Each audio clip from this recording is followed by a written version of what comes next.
Hello friends, welcome to Bloom kitchen Tamil. இன்றைக்கி நான் பார்க்க போகிற ரெசிபி பரோட்டா. எல்லாருக்குமே பரோட்டா ரொம்ப பிடிக்குங்க. இது செய்கிறது ரொம்ப ஈஸி. எக் இல்லாமல் நம்ம வீட்லேயே ஹைஜீனிக்காக சாஃப்டான பரோட்டா எப்படி செய்யுதுன்னு பார்க்கலாம் வாங்க. இதுக்கு தேவையான பொருள் 2 கப் மைதா எடுத்துக்கிறேன். இது கிட்டத்தட்ட 400 கிராம் மைதா. தேவையான உப்பு சேர்த்துக்கிறேன். 1 ஸ்பூன் சர்க்கரை சேர்க்குறேன். இது ஒரு அழகான ப்ரௌன் கலர் கொடுக்கும், அதுக்காக இந்த சர்க்கரை. 3 டேபிள் ஸ்பூன் எண்ணெய் சேர்த்துக்கிறேன். உப்பு, எண்ணெய், சர்க்கரை எல்லாம் மாவோடு சேர்கிற மாதிரி நல்லா கலந்துக்கிறேன்.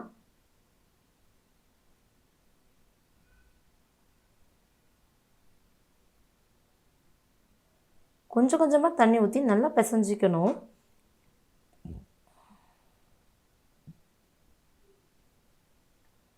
நல்லா சாஃப்டாக பிசைஞ்சிக்கணும். சப்பாத்தி மாவோட கொஞ்சம் தளத்தலான்னு பிசையணும். அப்போ தான் பரோட்டா செய்கிறப்ப நல்லா சன்னமாக வரும். பரோட்டா எவ்வளோ சன்னமாக வேணால் தீத்திக்கலாம். நம்ம கொஞ்சம் அழுத்தம் கொடுத்து நல்லா சாஃப்டாக பிசைஞ்சாவே பரோட்டாவோட சாஃப்ட் நல்லாவே இருக்கும். இங்கே பாருங்கள், நல்லா மாவை அழுத்தம் கொடுத்து திரட்டி பிசைஞ்சாச்சு. கையில் எண்ணெய் அப்ளை பண்ணி ஃபுல்லாகவே மாவு மேலே அப்ளை பண்ணி ஈரத்துணி, மாவு காயாமல் இருக்கணும், ஈரத்துணியை போட்டு மூடி ஒரு 1 ஹவர் ஊற விட்டுறணும். ஊறினதுக்கப்புறம் 1 ஹவருக்கு அப்புறம் இது எல்லாத்தையும் எடுத்துகிட்டு மாவு நல்லா சாஃப்டாக இருக்கும். எவ்வளோ நேரம் ஊறுதோ அவ்வளோ டேஸ்ட் கொடுக்குங்க பரோட்டா மட்டும். எப்போவுமே சாஃப்டான இதுவும் கொடுக்கும்.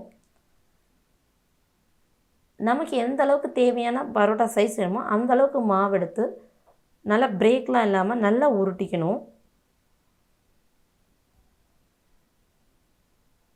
எல்லா பக்கமும் இது பண்ணிவிட்டு நல்லா ரோல் பண்ணி நமக்கு எத்தனை பால்ஸ் தேவை வர மாவில் இதில் 8 பால் தான் கரெக்டாக வரும். 8 பரோட்டா தான் வரும் இந்த மாவுக்கு. 200 கிராமுக்கு நார்மல் சைஸ். இந்த 8 பால் மேலேயும் 3 டேபிள் ஸ்பூன் எண்ணெய் முழுகிற மாதிரி சும்மா மேலே ஃபுல்லாக ஊற்றிக்கணும். இனிமேல் நம்ம எண்ணெயை சேர்க்கணும். இந்த எண்ணெயை வச்சு ஃபுல்லாகவே பரோட்டா செஞ்சுக்கலாம். 2 மணி நேரம் இந்த இது ஊறணும். இந்த பால்ஸ் எண்ணெயில் 2 மணி நேரம் ஊறினதுக்கப்புறம் சில்வர் பிளேட் எடுத்து பண்ணோன்னா ரொம்ப ஈஸியாக இருக்கும் பரோட்டா பண்ணுறதுக்கு. நல்லா ஆயிலில் ஊறி இருக்கும் இல்லையா, அந்த பால்ஸ் எல்லாம் எடுத்து வச்சு எல்லா பக்கமும் நல்லா நிறவி தீத்தணும். நீங்கள் பாருங்கள், இந்த மாதிரி நல்லா தீத்தணும். ஃபுல்லாக ஸ்ப்ரெட் நம்ம எவ்வளோ பெரிய தட்டு எடுத்துக்கணுமோ அவ்வளோ பெருசாக வரும்.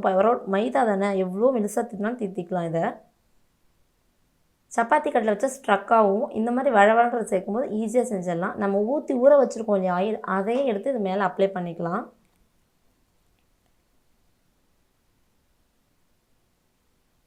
இப்போ ஒரு சைட் கார்னர்லேருந்து அப்படியே பொறுமையாக தூக்கணும்.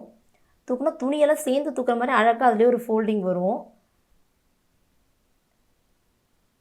இதை அப்படியே எடுத்து பிச்சுட்டோம் நடுவில் ஜாயின் பண்ணிக்கலாம். அதை சுற்றி கார்னரை எட்ஜுக்கு கொண்டு போயிடணும். பேக் சைடில் வச்சு அமைக்கணும். இங்கே பாருங்கள், பேக் சைடில் வச்சு அமைக்கணும். இந்த மாதிரி நம்ம எடுத்து வச்சுருக்க பால்ஸ் எல்லாம் செஞ்சிடலாம். இந்த பாருங்கள் செஞ்சுட்டேன். இது ஒரு 1/2 ஹவர் ஊறினா போதும்.